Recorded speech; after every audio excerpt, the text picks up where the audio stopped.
All right, folks, it's the third day of Rudy Giuliani's defamation trial in Atlanta, and man, they are kicking his behind.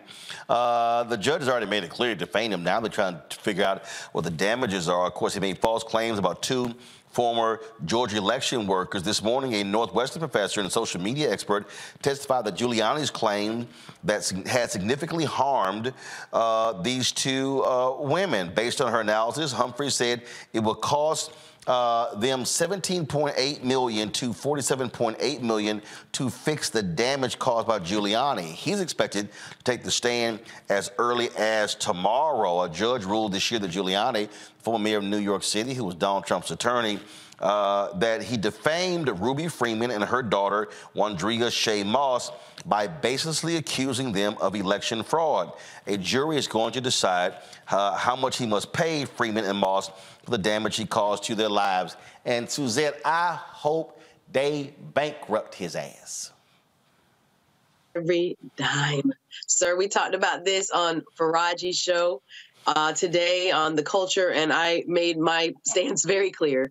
Mr. Giuliani has not learned any lessons. He was giving press conferences as of just Monday. Now, this is a trial that's going on. The portion that he's in right now is the damages portion. As you stated, the judge already ruled that he was found liable for defamation.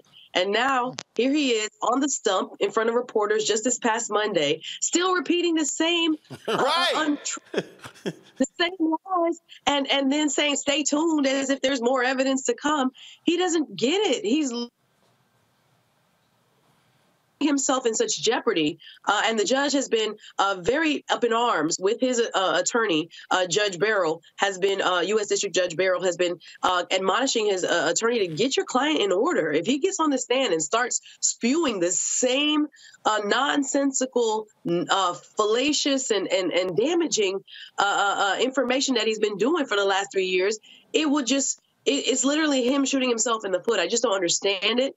And I'm looking at, again, some of the testimony that was rendered this week when we saw and heard the voice messages, the racial slurs, the things that were hurled at these ladies. When Shaye Moss talks about cutting her hair, dyeing it the next day, seeing these videos online, not understanding that people started to come to their house to make a citizen arrest. She moved. Then they started writing her at her new home. There was so much harassment going on. We have to remember just how caustic the atmosphere was after January 6th with someone at the level of a Rudy Giuliani, and having the platform alongside Donald Trump to attack two innocent workers who are just volunteering and doing their jobs. He is going to have to pay, and we're going to have to see what this judge decides is the ultimate price for reckless behavior. Ms. Young, I be coming to the courtroom every day looking like Johnny Manziel.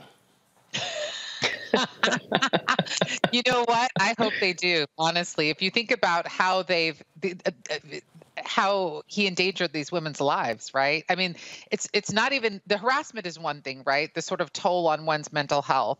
But the fact is that these women, both of their faces are everywhere, all over the country, all over the world. And these lunatics have been sort of unleashed against them. I hope that, you know, they own him, quite frankly. I hope that you know, it's like an Alex Jones kind of thing with the families that sued him. He must pay, and they must bankrupt him to make sure that he absolutely does not do any of this again. And, you know, I think one of the reasons why he continues to tell the same lies is just, this is what they do at this point. These people live like in a matrix, right? Donald Trump, half of the GOP, all of the Trumpers, Giuliani, they just say whatever it is that they want to believe and assume that that's okay, right? And perhaps in their heads, maybe they say it enough, they believe it themselves. I'm not really sure, but I do think that we see this newfound sort of stance where we deny, and deflect, and dig in. That's what they do. And hopefully that family will own him in the end and bankrupt his behind so that he can like never come outside again and have his hair dye running down his face or anywhere else. Hopefully they'll own that too. And here's the deal, Rebecca. Trump owed his fool $3 million and he ain't gonna pay him. He did all that ass kissing and lying for Trump, and he ain't gonna get nothing out of it. Look, his smelly looking ass deserved this and more. Like what he did to Shaye Moss and her mom is despicable. I made it clear in this program, I didn't like him when he was mayor. I didn't like him before when he was a prosecutor. He did a lot of bad things that directly negatively impacted Black folks. So he gets what he gets. Even his defense team didn't even do a cross-examination on the expert that was quantifying the reputation loss to Shaye Moss and her mother. So I hope they bankrupt him. I hope he goes away. I hope he crawls into a hole to never be heard from again. All right, folks, I got to talk about this here. So